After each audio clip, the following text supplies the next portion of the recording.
Hello students, so today we are going to start a new poem and the name of this poem is Lotus, The Lotus, okay। आज अपन जो poem start कर रहे हैं उसका नाम है The Lotus। तो नेम से आपको पता चल रहा होगा कि इस poem के अंदर जो लोटस है उसको एक परफेक्ट जो फ्लावर है वो बताया गया है। इसके अलावा मैं आपको बता दूं कि इस पोइम के अंदर टोटली 14 लाइन है।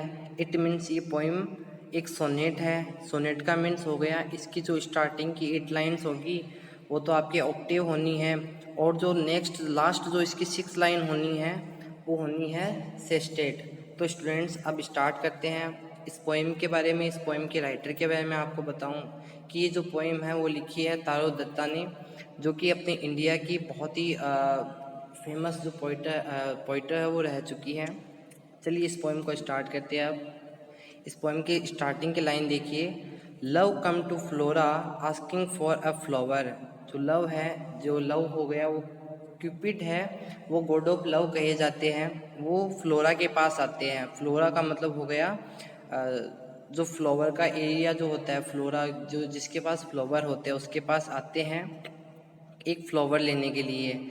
That would of flower be undisputed queen, यानी कि एक ऐसा फ्लावर हो, उससे कहते हैं कि ये मुझे एक ऐसा फ्लावर हो जो कि अनडिस्प्यूटेड क्वीन हो जाए। मतलब कि वो उससे कहते हैं कि मुझे तुम्हें एक ऐसा फ्लावर दो जो बिना किसी झगड़े के बाकी के फ्लावर उसको अपनी क्वीन मान ले।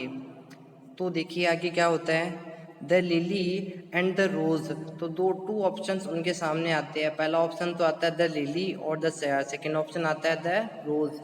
लिली कुमुदनी का फूल होता है और रोज आपको पता होगा गुलाब का फूल होता है। तो ये टू ऑप्शंस इनके सामने आते हैं। इनके बारे में आगे कहा गया है, long long had been rivals for the high honour.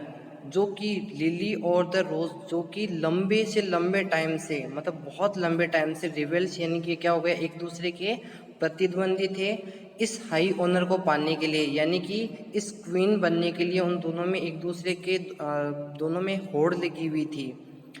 Birds birds of power had संग दियर क्लेम्स, यानी कि किसी भी हालत में वो अपनी पूरी ताकत लगा कर के ये क्लेम अपना दावा रख रहे थे कि जैसे जो रोज़ है वो कह रहा था कि मैं क्वीन होने के लायक हूँ, जबकि जो लिली है वो कह रही थी कि मैं क्वीन होने के लायक हूँ। तो ये दोनों अपने दावे रख रहे थे। आगे दिया हुआ है, the rose can never tower like the pale lily. अब बात ये उठ रही है कि जो रोज़ है वो नेवर टावर, मतलब कि जो पेल लिली है उसकी तरह रोज़ है वो खड़ा नहीं हो सकता। इसमें कहा गया है कि the rose can never tower like the pale lily with her Juno mien, मतलब कि जो रोज़ है वो पेल लिली की तरह खड़ा नहीं हो सकता। लेकिन आगे इसमें दिया हुआ सवाल उठता है, but is the lily lovelier, लेकिन क्या जो लिली है वो रोज़ की तरह लवलियर यानी कि सुंदर दिखाई दे सकती है रोज़ की तरह? तो ये इस एक सवाल उठा है यहाँ पे। अब आगे इसमें देखिए आगे क्या कहता है poet, thus between flower factions rage the strife in साइकेस बॉवर। साइकेस का जो बॉवर था, यानी कि उसका जो एक एरिया था फ्लावर का, मान लीजिए गार्डन टाइप से उनका जो एरिया था, उसमें जो फ्लावर फैक्शंस का मतलब हो गया जो फ्लावर का जो ग्रुप होता है वो आपस में स्ट्राइफ मीन्स एक दूसरे से झगड़ने लगे। किन किन की बातों को लेकर के? रोज और लिली की बातों को लेकर के। ओके, आगे इसमें कहा गया है, नेक्स्ट देखिए। तो अब नेक्स्ट आपके जो क्यूपिड है वो फ्लोरा से कहता है, then give me a flower delicious as the rose and stately as the lily in her pride.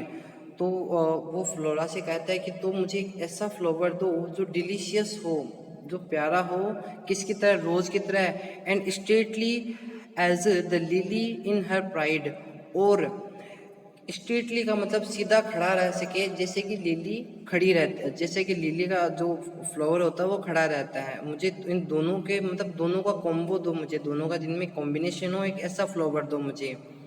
But of what colour, लेकिन लास्ट में आगे क्वेश्चन उठता है कि कलर कौन सा हो उनका। Rose red love first chose, love ने फर्स्ट में उसने चूज किया कि रोज की तरह रेड कलर हो। आफ्टर देन वो कहता है, then pray no lily white. पहले वो कहता है, पहले उसने चूज किया कि रोज की तरह रेड हो, फिर वो कहता है कि नहीं लिली की तरह वाइट हो। आगे वो कहता है और बोथ प्रोवाइड, या हो सके तो मुझे दोनों का कलर प्रोवाइड करा दो। तो अब देखिए आगे क्या होता है। And Flora gave the lotus rose red dyed and lily white the queenliest flower that blows. और लास्ट में फ्लोरा उसको एक लोटस का जो फूल देती है जिसपे रोज रेड डाइड, मतलब कि जो रोज का रेड कलर होता है वो डाई किया हुआ था, एंड वाइट कलर भी लिली का उसमें था। और उस फ्लावर को जो क्वीन लिस्ट फ्लावर, मतलब कि जितने भी बाकी के फ्लावर थे उनमें क्वीन बनने लायक फ्लावर फ्लोरा ने लोटस को दिया। तो ये स्टोरी थी जो कि तारो दत्ता की लिखी हुई थी। ये एक प्यारी सी पोएम लिखी हुई थी। आई होप आपको ये पोएम समझ आई होगी।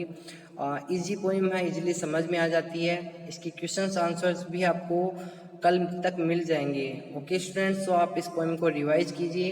अगर आपको कुछ भी नहीं समझ में आ रहा है तो आप कमेंट बॉक्स में लिख करके पूछ सकते हैं कि सर मुझे ये चीज़ नहीं समझ में आई है, मुझे वापस बताइए। तो आपको वापस एक्सप्लेनेशन हो जाएगा। Okay students, so have a nice day.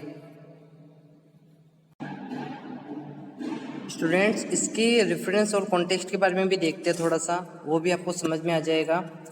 इसके रेफरेंस और कॉन्टेक्स्ट के बारे में देखिए। दीज लाइन, इसका रेफरेंस इस टाइप से बन सकता है और आपको ऐसे बनाना है। These line have been taken from the poem the lotus written by Toru Dutt. Context देखिए इसका। In this poem the poetess creates a myth to describe the mythless beauty of the lotus.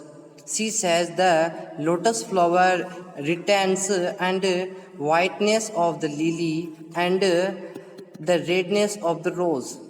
So neither the lily nor the rose can equal the beauty of the lotus. मतलब कि इसमें बताया गया है, context के according इसमें बताया गया है कि जो लोटस होता है उसके अंदर रोज़ की तरह ब्यूटी होती है और लिली की तरह वो स्टैंड यानी कि खड़ा रह सकता है। तो ऐसी सिचुएशन में उन दोनों का कॉम्बिनेशन है। अगर इन दोनों की कंपैरिजन लोटस से करना चाहे तो नहीं कर सकते हो। ठीक है, तो इस तरह से आपको करना है। एक्सप्लेनेशन आप अपने अकॉर्डिंग इसका कर सकते हो और मैं आपको पिक्स भी सेंड कर दूंगा इसकी एक्सप्लेनेशन की। तो आप इसका एक्सप्लेनेशन करिएगा और इजी पोएम है, आसानी से हो जाती है, कोई दिक्कत वाली बात नहीं इसमें।